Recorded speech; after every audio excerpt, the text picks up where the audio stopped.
présente. Je suis vraiment ravie de pouvoir intégrer ces locaux aujourd'hui.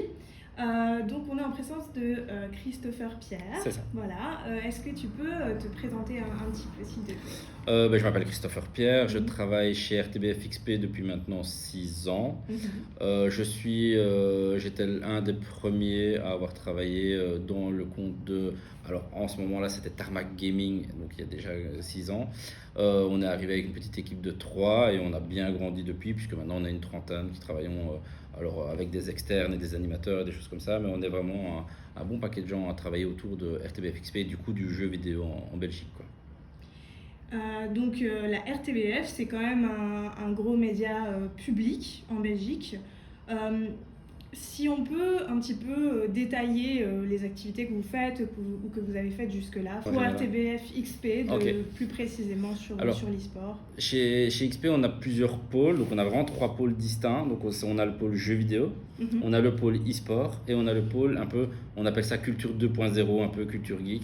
Donc ils vont regrouper un peu tout ce qui va être animé, tout ce qui va être pop culture, tout ce qui va être déclinaison de jeux vidéo au cinéma ou des choses comme ça. Par exemple, le Marvel Cinematic Universe a vraiment une connotation à venir chez XP plutôt que d'aller chez Typic ou Tarmac ou les autres marques de la RTB. Et du coup, en 6 ans, on a fait pas mal de chemin. Donc, on a commencé avec des streamers très légèrement qui jouaient juste à des jeux vidéo. Donc, c'était vraiment pour le tout début. Ensuite est venu le Covid, où là, on avait fait des émissions qui parlaient de Covid, qui s'appelaient Lockdown.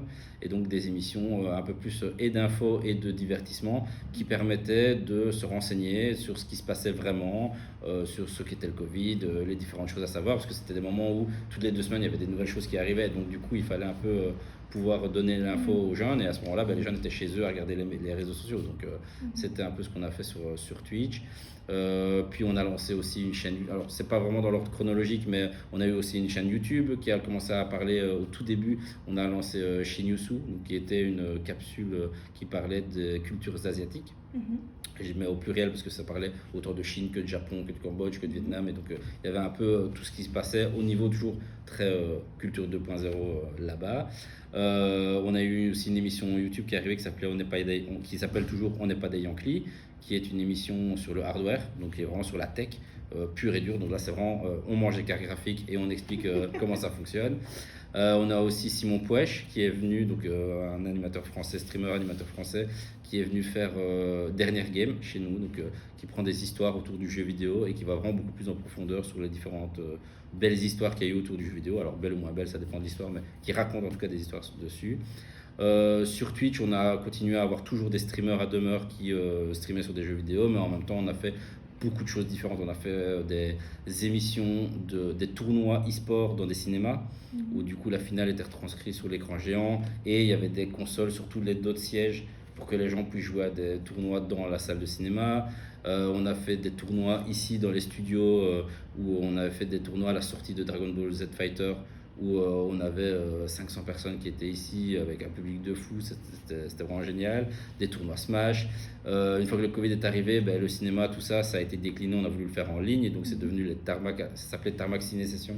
C'est devenu les Tarmac Online Session, forcément. Et donc là, on a fait plein de tournois e-sport sur plein de jeux différents, avant d'un peu pouvoir se réorienter et faire des tournois sur des jeux un peu plus on va dire au grand public, parce qu'on voyait bien que les tournois de niche, c'était pas forcément ce qui fonctionnait le mieux. Donc on a été sur des trucs un peu plus grand public, on a été sur du Rocket League, du Valorant, du LoL, du Fortnite. Et donc ça a été l'e-sport qu'on a fait pendant tout un moment. On a aussi pris les droits de diffusion de l'ERL sur League of Legends Benelux. Donc ça, on l'a fait pendant 2 ou 3 ans.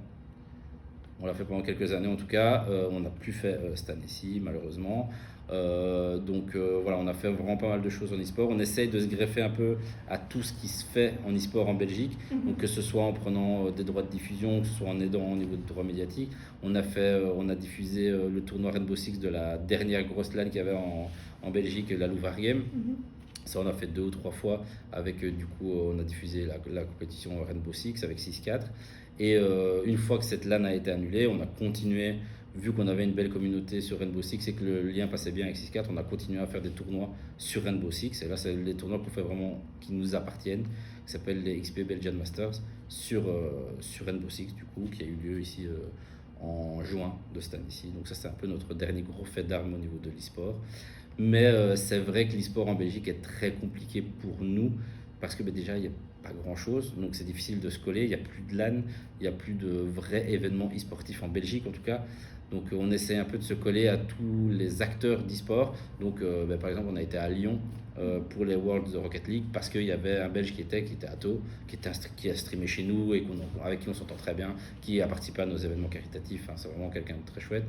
Par exemple, là, les Worlds, on suit Bouipo. Bon, alors là, il y a eu pas mal de choses qui sont arrivées sur lui. C'est un peu pas ouf, mais on le suit. On aurait bien voulu que la Carmine passe, parce qu'il y avait Targamas qui aurait pu représenter la Belgique aussi. Mais du coup, voilà, on n'a pas grand-chose. Et on ne peut pas se permettre de couvrir tout l'e-sport, parce qu'on n'a pas du tout les moyens, que ce soit journalistiques ou éditoriaux, de le faire. Mais du coup, notre but, c'est d'essayer de suivre et de montrer ce qui se passe d'un niveau, enfin, en Belgique ou à l'international concernant les Belges. En fait. Et donc, dès qu'il y a une équipe belge qui fait quelque chose, ou un joueur belge qui fait quelque chose, on essaye de pouvoir le retranscrire et de le relater, quoi. Mais du coup, pour vous, le rôle de votre média, du coup, c'est vraiment uniquement un enjeu de visibiliser l'e-sport, ou est-ce que vous avez... quel serait le rôle d'un média comme le vôtre aujourd'hui qui est un petit peu seul En fait, à tenir cette sphère on a plusieurs missions de service public.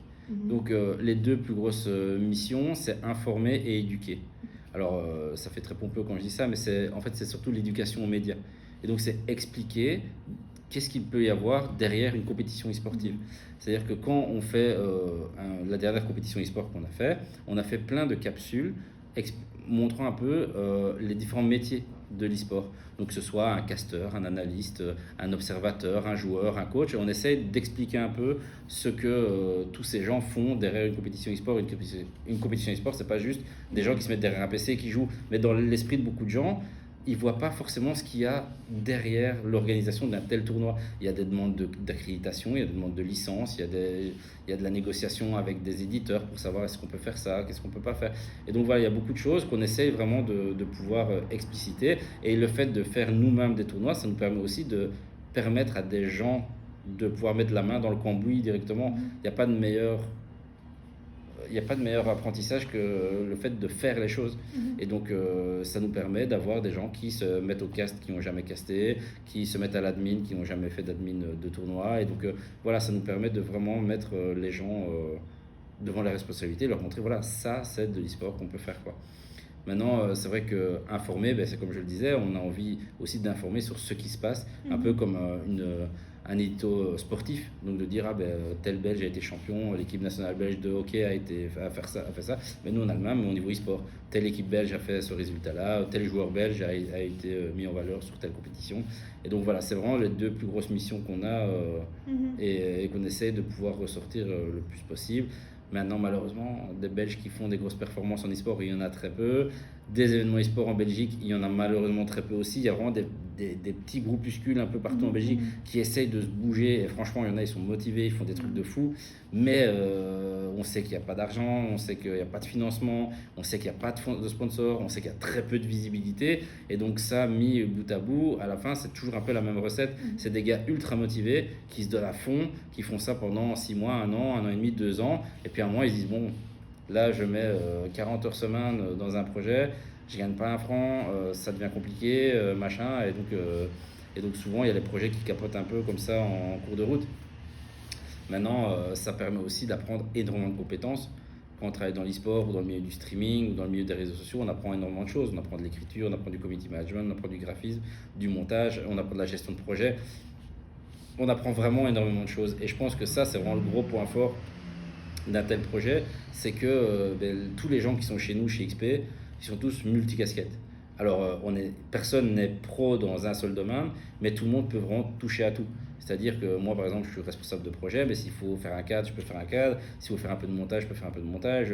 S'il faut dépanner à gauche à droite, on dépanne à gauche à droite. Et s'il faut porter des caisses, parce qu'il faut porter des caisses, on porte des caisses. Et donc, ça, c'est vraiment le côté outil un peu qui peut faire multifonction. Et ça, je crois que c'est vraiment un gros avantage de travailler dans un domaine comme l'e-sport, comme le jeu vidéo en règle générale, quoi. Tu parlais de capsules vidéo, c'est ça, pour visibiliser un petit peu ces formes de métiers en dehors du rôle du joueur. Oui, c'est ça, bien sûr. c'est des capsules qui datent un petit peu, enfin, c'est Là, c'est quelque chose qui est encore en ça cours c'était des capsules qui passaient en live, donc Ok. c'était des trucs qui avaient été mis juste pour le live et qui, pendant les temps de pause, expliquaient un peu ce qu'était le travail d'un assistant de prod, d'un réal, des choses comme ça. Et donc, ça, c'est des choses qu'on essaie de mettre de plus en plus en place pour vraiment avoir ce côté très didactique. Et Mhm.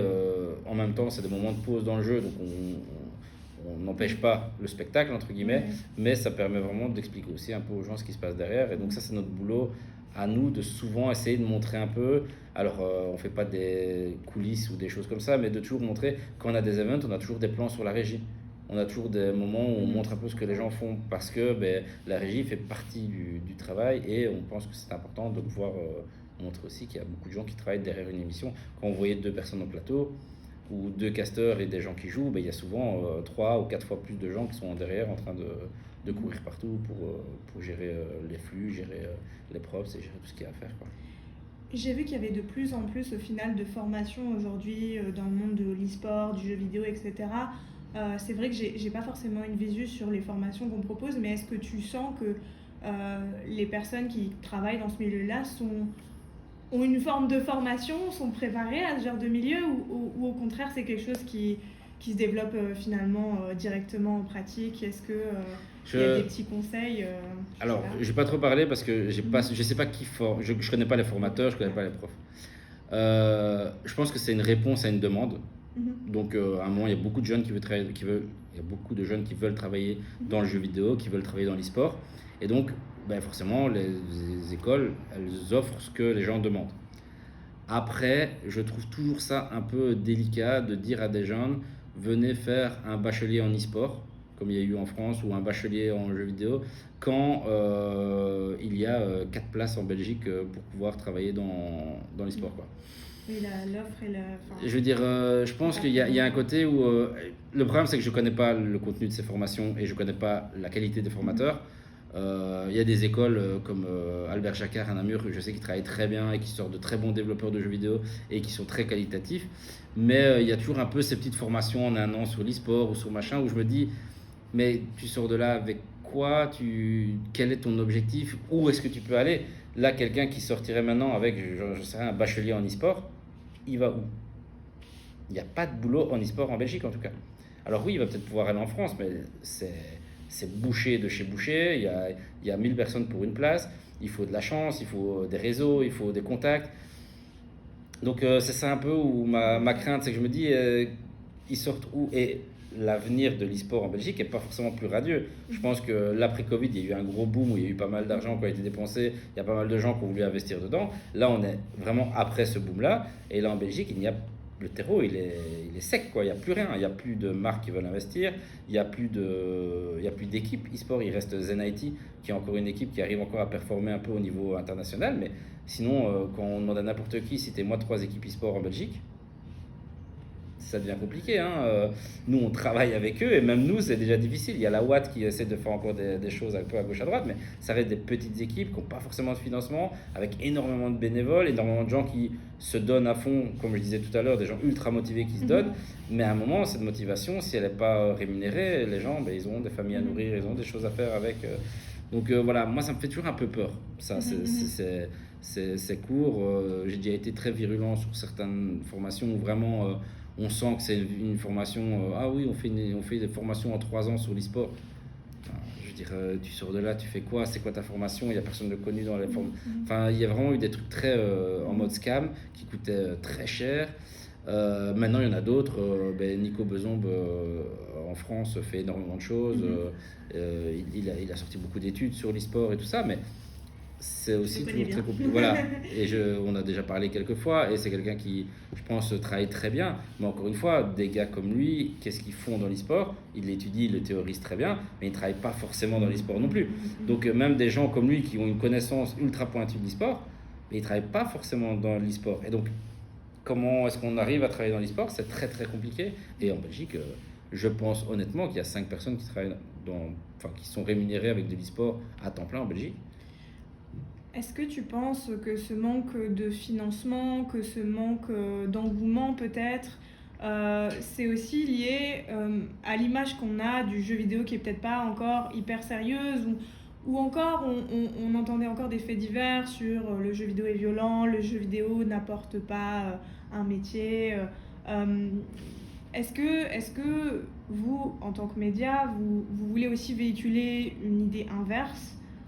Quel est ton sentiment vis-à-vis de ça? Je pense que non, je pense que juste on est mal mis, nous en Belgique, d'un point de vue géographique, c'est-à-dire qu'on parle français, mais que la plupart des régionalisations de tous les éditeurs de jeux vidéo, c'est toujours le Benelux. Et donc du coup, tout est fait en néerlandais pour les Flamands et les Hollandais, parce que du coup, ils sont en tout, je dirais un chiffre au pif, mais ça doit être 17-18 millions, et nous on est 4 millions. Et du coup, forcément, les communications pour le Benelux ne vont pas se faire en français. Et les Français restent à la France. Ils n'ont pas d'intérêt à ajouter la Wallonie qui fait 4 millions. Et puis pourquoi est-ce qu'ils s'occuperaient du territoire belge alors qu'il est géré par le Benelux? Donc je pense que ça déjà c'est un gros frein pour nous. C'est le frein de la langue et de la frontière physique géographique. Puis c'est aussi un gros frein pour tous les projets francophones. Dès qu'ils veulent de la visibilité, ils doivent se confronter aux projets français. Donc vous allez sortir une super grosse émission. Je prends notre exemple, le Cap 48 heures, donc qui est cette année le plus gros événement caritatif en Belgique de streamers sur Twitch. Mais on est en face du GP Explorer. C'est pas belge, c'est français, mais tout notre public est francophone. Et donc forcément, on est en face du GP Explorer quand on fait un de nos plus gros événements. Donc ça, c'est aussi une réalité du terrain qui est très compliquée. Vous allez faire un tournoi incroyable, si en face il y a un tournoi 10 fois plus fort.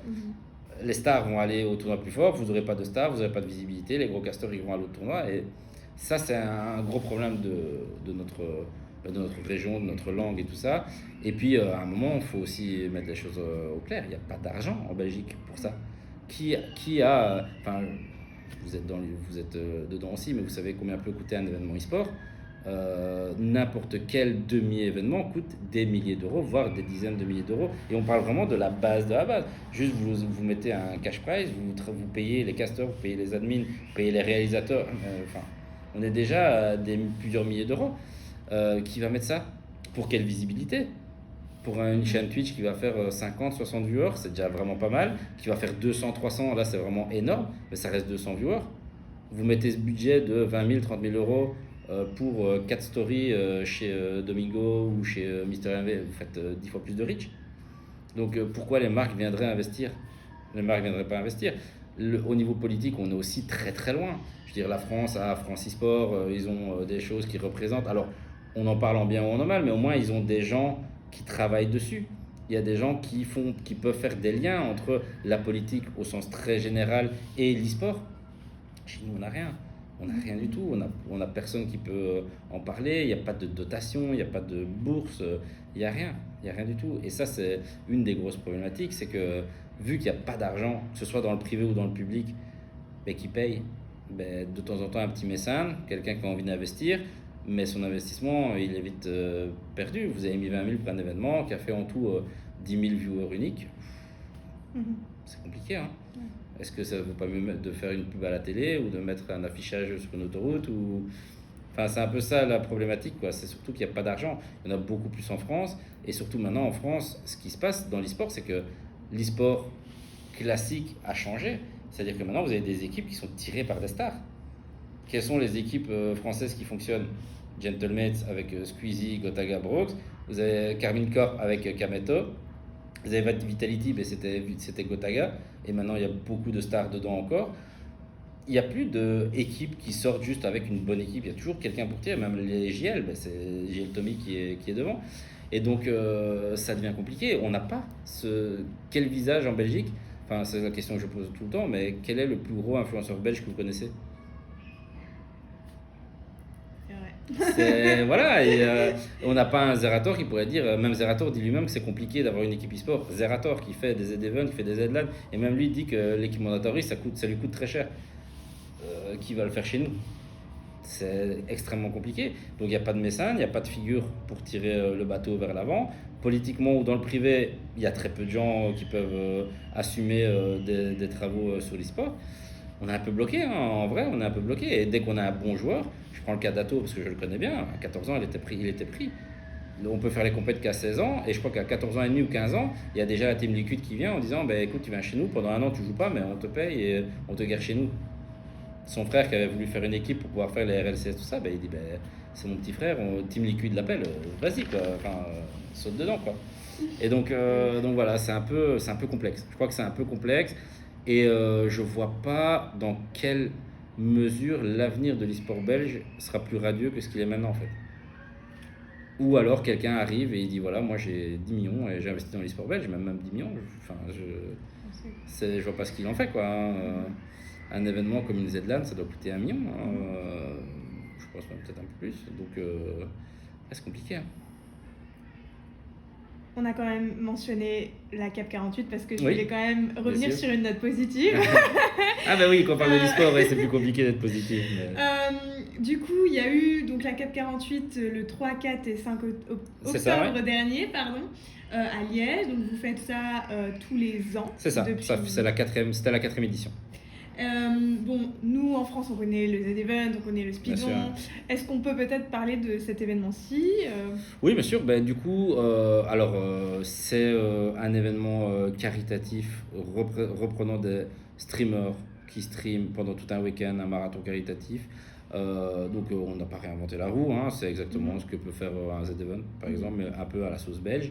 Notre grosse différence par rapport à un marathon classique, que ça puisse être le Z-Event ou le Stream Génial qui a eu lieu il n'y a pas longtemps ou des choses comme ça, c'est que nous il est rattaché à la télévision. Donc le week-end du 3, 4, 5 octobre est le week-end qui malheureusement on ne peut pas changer de date même quand il y a le GP Explorer en face, parce que le dimanche on fait la fête en même temps avec la fin de l'opération CAP 48 générale et donc de la grande émission télé qui se passe à 10 mètres de notre studio de CAP 48 heures. Et donc on clôture tout l'événement caritatif, comme le Téléthon un peu peut le faire en France. On clôture tout le dimanche 5, cette année donc c'était le dimanche 5 octobre, avec la fin de notre marathon et la fin de l'émission en télé. Et donc le but, nous, c'est vraiment d'avoir cette proximité avec la télé. L'événement se passe dans un studio télé, avec l'éclairage télé, avec des régisseurs, avec plein de choses, avec une scène qu'on peut avoir à disposition. Donc on a vraiment pas mal de choses qui sont mises en place. Et ça, c'est vraiment la grosse différence. Puis il y a tous les invités télé qui passent dire bonjour dans le stream, donc ça c'est toujours aussi un peu sympa. Et voilà, donc, nous c'est vraiment ça la grosse différence, mais ça reste un événement caritatif qui mêle, on va dire, un peu toute la francophonie. Donc on a des Suisses, on a des Français, on a des Belges forcément. Cette année on avait même des Néerlandais qui étaient là, donc des Flamands, des Belges néerlandophones. Et donc voilà, on agrandit de plus en plus, on a de plus en plus de streamers qui viennent. Cette année c'était le record avec 52 streamers qui étaient là. Donc voilà, c'est vraiment une grande fête, ça permet de renouer pas mal de liens, ça permet de mettre en contact aussi beaucoup de gens de la communauté belge, alors c'est une majorité de streamers belges, mais aussi pas mal de streamers français, de mélanger un peu tout ça, parce qu'effectivement sur internet la frontière géographique n'a aucun sens, c'est vraiment une frontière linguistique. Et donc là, beaucoup de Français sont très proches des Belges, beaucoup de Belges sont très proches de Français, et on va dire, les publics se mélangent très fort aussi, quoi. Donc voilà, mais c'était un événement qui a cette année cartonné. On avait très peur de la proximité avec le GP Explorer, bien entendu, vu qu'on était en même temps que le GP. Mais au final, les gens ont vraiment répondu présent. Ça a été incroyable. On a fait 60 000 € en plus que l'année passée, quoi. Donc on a vraiment explosé le record. On s'y attendait absolument pas. Et donc c'était vraiment un très très beau week-end. Et on a pu faire tous la fête autour du jeu vidéo. Et ça c'est pas mal. Est-ce que typiquement, j'ai l'impression qu'en Belgique, il y a quand même un manque, c'est un sentiment personnel, un manque de communication peut-être aussi entre les événements e-sportifs en eux-mêmes, étant donné qu'ils sont si rares. Ouais. Est-ce que ce genre d'événement un peu caritatif, c'est un peu l'excuse pour vous, à la fois de, comme vous dites, genre de connecter aussi les joueurs ensemble, mais aussi donc de briser un petit peu cette frontière entre néerlandais et francophonie. Est-ce que vous pensez que que vous pouvez avoir un impact pour rassembler un peu les gens réellement? Ce serait peut-être un peu prétentieux de le dire, parce que je pense pas qu'on a un tel impact que ça. Mais je pense que c'est une brique dans le bâtiment une métaphore un peu nulle, mais c'est une des briques qui permettrait de construire quelque chose de plus solide. Le fait de nous ouvrir aux néerlandophones aussi, ça permet de faire d'autres choses, et on sait que dans le climat politique actuel belge, voilà, c'est aussi tendre la main et montrer qu'il y a plusieurs choses qu'on puisse faire. Après, est-ce que nous, on change vraiment la chose? Je pense pas. C'est un événement, effectivement, qui fait du bruit. C'est un événement qui a grossi cette année, qui a fait un peu plus de bruit que d'habitude. Mais c'est pas pour ça qu'on en parle énormément en dehors de la com de la RTB. Je veux dire, là, on est à J plus 10. Il y a de l'info de nulle part, il n'y a pas eu de bref de presse, il y a pas eu de... Oui, il y a eu des articles à la RTB parce que c'était un produit RTB, mais RTL n'a pas fait d'article, il n'y a pas eu d'article sur les presses indépendantes. Enfin, on reste quand même dans une bulle très très très très petite. Et donc je pense pas qu'on ait autant explosé. Maintenant oui, dans le monde de Twitch et dans le monde de la création de contenu, je pense que ça a fait un peu de bruit et qu'il y a un peu plus de gens qui ont été mis au courant et qui ont vu ce qu'on a fait. Mais le fait de passer, comme je le disais tout à l'heure, en même temps que le GP, invisibilise les résultats qu'on a fait. Bêtement, dans tous les récaps Twitch, dans tous les best-of Twitch qu'il y a journaliers, on n'a jamais vu une image de Cap 48 heures parce que tout a été mangé par le GP. Donc on peut vite se faire invisibiliser, même si c'est un des plus gros événements, alors peut-être pas gaming, mais en tout cas de création de contenu en Belgique. Au final, on reste quand même que on n'est même pas dans l'ombre du GP, quoi, malheureusement. Donc oui, j'espère que ça permet d'avancer, en tout cas, mais je pense pas qu'on ait eu un impact aussi fort que ça, même si on l'aurait vraiment bien voulu, quoi. Avec, parce que c'est quand même un événement que vous avez rendu annuel, Oui, au final. Est-ce que vous avez quand même toujours des ambitions pour l'avenir, des projets pour l'avenir en tant que média de redynamiser un petit peu tout ça, d'autres événements en vue? Ben, on espère, on a toujours envie de faire plus, déjà, enfin, de faire ce qu'on fait, mais en mieux. Ça, on a toujours envie de faire mieux. On n'a jamais fait une année en se disant, bon, on a la bonne recette, on continue. Non, on a toujours envie de faire mieux.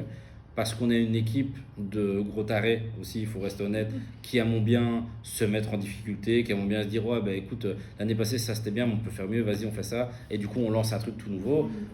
Cette année, c'était la même chose au niveau du réseau, au niveau de plein de choses, on a tenté plein de nouveaux trucs. Donc voilà, on a une équipe de gens qui ont toujours envie d'aller vers l'avant et pour tous nos programmes, c'est un peu le cas. Maintenant, on est dans une réalité aussi financière, économique et politique qui est plutôt compliquée pour la RTB actuellement. Et donc, on doit faire attention à ce qu'on dépense, on doit faire attention à ce qu'on fait. Et donc, on essaie de ne pas dépenser de l'argent inutile. Et donc, là, quand on essaie de faire quelque chose de nouveau, on essaie que ce soit bien carré, de le préparer beaucoup mieux en avance et de pouvoir d'avoir quelque chose de beaucoup plus concret. Et on n'a pas trop, déjà on n'a pas trop l'envie de faire des choses qui ne fonctionneraient pas et qui du coup coûteraient du temps et de l'argent. Mais en plus, là maintenant, dans le climat actuel, encore moins. Donc vraiment, on essaie de garder les choses carrées. Mais effectivement, cette année-ci par exemple, c'est l'année où on a pu avoir le plus d'invitations, alors des invitations entre grands guillemets, mais on a pu aller voir le plus d'événements.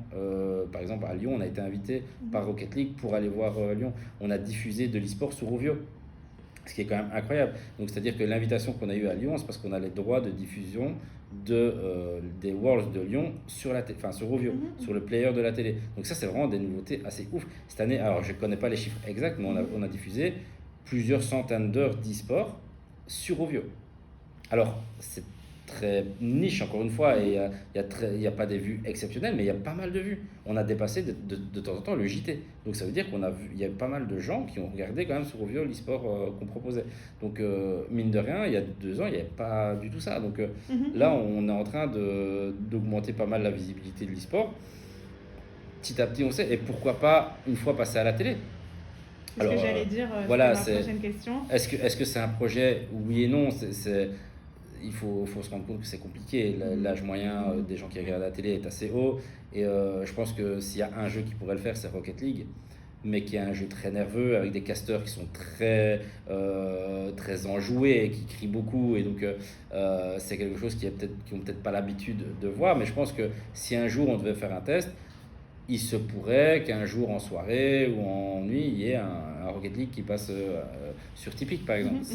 Je pense que ça serait un peu la prochaine étape. Si concrètement, tu avais un truc à dire aux jeunes d'aujourd'hui qui entendent que le jeu vidéo, c'est pas un métier, qu'est-ce que tu leur dirais? Qu'est-ce que tu leur conseillerais? Alors, je le conseillerais de ne pas penser qu'ils vont gagner de l'argent avec l'e-sport.